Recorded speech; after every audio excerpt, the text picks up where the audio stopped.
Hola a todos y sean bienvenidos a Politiquero. Durante una nueva edición del programa Mesa Central de Canal 13, el diputado Diego Chalper cuestionó y realizó una dura crítica a la gestión que ha tenido el gobierno en materia de seguridad, soberanía e inmigración. Chalper lanzó sus dardos a la complicidad que tiene el gobierno de Boric con sus partidos aliados, particularmente con el Partido Comunista y el Frente Amplio, quienes han validado por ejemplo la dictadura de Maduro en Venezuela y la nula transparencia durante las recientes elecciones presidenciales. El diputado también se refirió a la poca capacidad que ha tenido este gobierno para tomar decisiones en relación a poder ejercer un mayor control de nuestras fronteras, pues se estima que al menos unos 400.000 venezolanos huirán del régimen de Maduro con dirección a Chile, y si no se toman medidas más estrictas, nuestro país sufrirá un aumento de cesantía, mayor delincuencia importada, entre otras consecuencias. Frente a esto, el periodista Iván Valenzuela ha venido mostrando abiertamente la costumbre de cuestionar a un determinado sector político como lo es la derecha de nuestro país. Por ende, la pérdida de objetividad genera una pérdida de credibilidad y se vuelve molesto que cada vez que se critique al gobierno de Boric el periodista salga en defensa irrestricta de la ideología que representan sus dichos. Veamos a continuación este tenso momento para posteriormente comentar.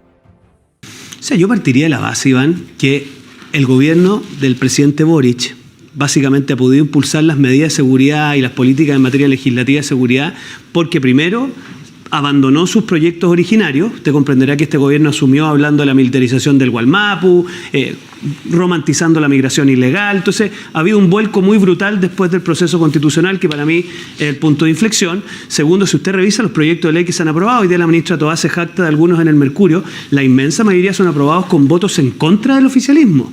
Entonces hay varios proyectos de ley que no avanzan porque el oficialismo les pone permanentemente la dificultad. Yo hoy día estoy en la Comisión Mixta del Ministerio de Seguridad Pública, hemos tenido toda la voluntad para avanzar, pero estamos entrampados en pequeñas cosas en donde espero que el gobierno baje sus expectativas y avancemos. Entonces, yo en eso, Iván, soy bastante benevolente con el trabajo que se ha hecho en el Congreso, porque creo que los proyectos de ley han avanzado, pero han avanzado, tengo que ser sincero, a contrapelo del gobierno y a contrapelo del oficialismo. ¿A contrapelo del gobierno? Sí, hay veces, por ejemplo, la tipificación de la migración ilegal, que hoy día estamos todos de acuerdo, se aprobó en la Cámara con una amplia mayoría. ¿Por qué no se incorpora en el fast track? Porque la ministra Toá personalmente en esa negociación le planteó al presidente del Senado que para ellos no era cómodo que estuviera. Bueno, pero la pregunta porque hay un sector del oficialismo que legítimamente considera que no existe tal migración ilegal, que se trata de migración irregular porque considera que hay un derecho involucrado. Digamos. Está bien, pero cuando ya la Cámara de Diputados, por una amplísima mayoría, que incorpora diputados oficialistas en una gran porción, aprueba ese proyecto. Todos nos damos cuenta que la migración ilegal es hoy día un problema tremendamente grave para Chile. ¿Qué problema tiene el gobierno de darle tramitación? Si nadie aspira de que los diputados del Partido Comunista y del Frente Amplio que han votado sistemáticamente en contra hoy día lo hagan distinto, pero al menos démosle tramitación a esos proyectos. Ahora, es cierto, hay un argumento en contra de declararlo ilegal, porque significaría, en fin, un proceso judicial y todo eso que, de hecho, haría más dificultosa la expulsión de quienes ingresan irregular o ilegalmente. Digamos. ¿Sabe lo que pasa, Iván? Lo que hemos descubierto, mire, este gobierno en 3 años tiene la cifra de más de 110.000 inmigrantes ilegales. Eso es extremadamente alto. La decisión que toma una persona de irse a otro país no es una decisión que toma usted de la noche a la mañana. Y las cosas que nos han indicado es que parte de las razones que tienen de venirse a Chile es porque los empadronan biométricamente, a poco andar los regularizan y obviamente no hay persecución criminal. Piense usted que el famoso criterio Valencia, ¿qué fue al final? Que el fiscal le dijo a sus fiscales que cada vez que detuvieran a un migrante ilegal pidieran la prisión preventiva, porque lo que ocurría es que los detenían y después los trataban de notificar y no los pillaban nunca más. No, porque ni siquiera sabemos el nombre, exacto. Entonces, yo lo que pido es racionalidad en un tema tan relevante para los chilenos. Ya, pero en ese mismo punto, ya que estamos, ¿qué es lo que haría usted? ¿Qué es lo que propondría usted? ¿Qué es lo que propondría un gobierno de derecha respecto de la migración irregular? Si es que la migración viene también cuando fue un gobierno de derecha, digamos. Mire, le hicimos llegar a la ministra y al presidente 10 puntos. Para mí el más importante es terminar con la política de empadronamiento, porque eso tiene un efecto de llamado tremendo. Habría que incorporar dentro del inventario algo que acordamos cuando se dispuso el decreto con fuerza de ley para las fuerzas militares en la macrozona norte, que es una policía militar de frontera. Eso es extraordinariamente importante porque tú necesitas un decatamiento dedicado a eso. ¿Y qué en vez del empadronamiento? Porque hay que tener algún control respecto de las personas que entran. Yo creo que vamos a tener que en algún momento reconocer que hay que hacer un proceso de evaluación de quienes están, establecer un plazo para en el fondo, para sincerar la situación.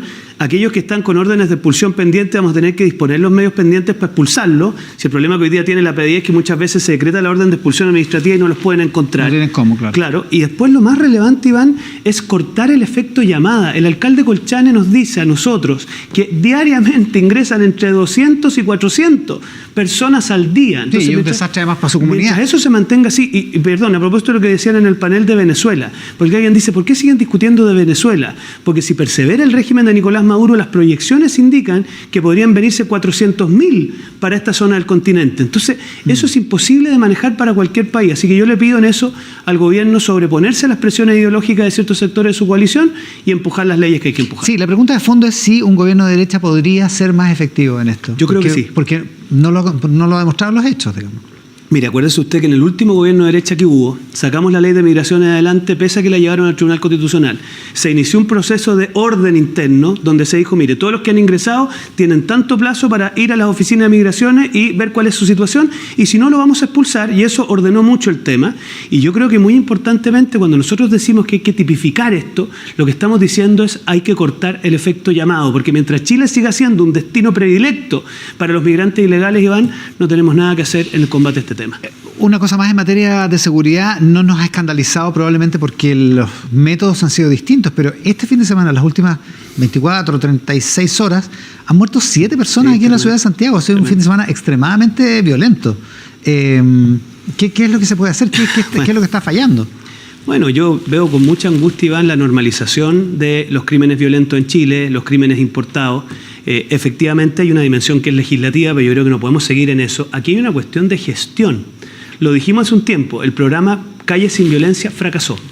Y eso hay que decirlo así derechamente, porque lo que quisieron hacer fue focalizar ciertas comunas, dotarlas de equipos especiales de la Fiscalía con carabineros, pero eso lo único que hizo fue trasladar muchas veces el crimen a otras comunas, o de frentón no fue suficiente la reacción para inhibir la acción. Entonces, ahora, los alcaldes que piden que el plan Calles sin Violencia esté en sus comunas no piensan que haya fracasado. Estoy de acuerdo, pero lo que sucede ahí es que cuando usted no es una estrategia de patrullaje mixto, como hemos dicho, mire, usted involucra a la policía municipal, a las policías, digamos, propiamente tales, y además incorpora a la ecuación a las fuerzas militares, que ya en algún minuto vamos a tener que asumirlo así, con anillos de contención. La verdad que el combate al crimen organizado no lo vamos a ganar. Y hoy día, seamos sinceros también, Iván, que el descontrol que hay respecto a la situación en las cárceles es extremadamente grave. Piense usted la tremenda noticia que se dio con un conflicto de gente del Tren de Aragua con los gendarmes, que también pasó colado, pero usted lo que tiene en la cárcel al final lo reproduce fuera de la cárcel también. Entonces, yo espero que el gobierno en esto tenga más vehemencia, porque al menos desde la oposición sí vamos a estar dispuestos a apoyarlos en ese tipo de medidas. Oiga, una cosa que antes que se me olvide, van esta semana que viene, van a sesionar en la Antártida. Sí. Usted es parte de la Comisión de Relaciones Exteriores de la Cámara. Sí. ¿De qué se trata eso? ¿Qué van a hacer exactamente? Mire, lo que pasa es que desde el Ministerio de Relaciones Exteriores le piden a la Comisión que hagamos un ejercicio de soberanía pensando especialmente en dos cosas. Uno, en una discusión que se ha generado sobre los límites del continente antártico con Argentina, como una manera de decir, mire, nosotros estamos activos como Estado de Chile en todos nuestros poderes del Estado en el continente antártico. Y un poco lo que comentaban ustedes en la radio el día viernes, que me permito citarlo, que es todo el congreso que se va a suscitar en materia científica como una manera de tener reuniones preparatorias para eso. Así que sí, efectivamente el jueves vamos a estar en la Antártida dando una señal como Estado de Chile de que la presencia de Chile en la Antártida es una prioridad para el Congreso Nacional. Eso es una señal de soberanía. Exactamente.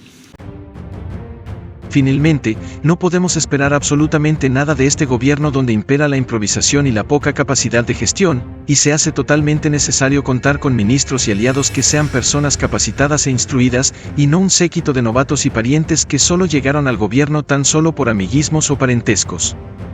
En este punto, la oposición tiene un desafío importante que tiene que ver con desenmascarar cada proyecto de ley en que este gobierno quiere pasar por encima los derechos y las garantías que tiene la ciudadanía.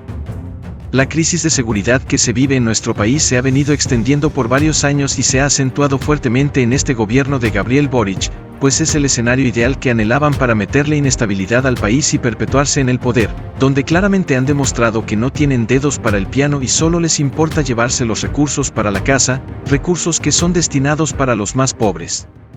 Si este contenido ha sido de tu agrado, te pido por favor le des me gusta al video, te suscribas y actives las notificaciones para que la plataforma te avise cuando suba un nuevo video, y en señal de apoyo consideres hacerte miembro de este canal. No olvides comentar qué te parece este insólito hecho. Hasta una próxima,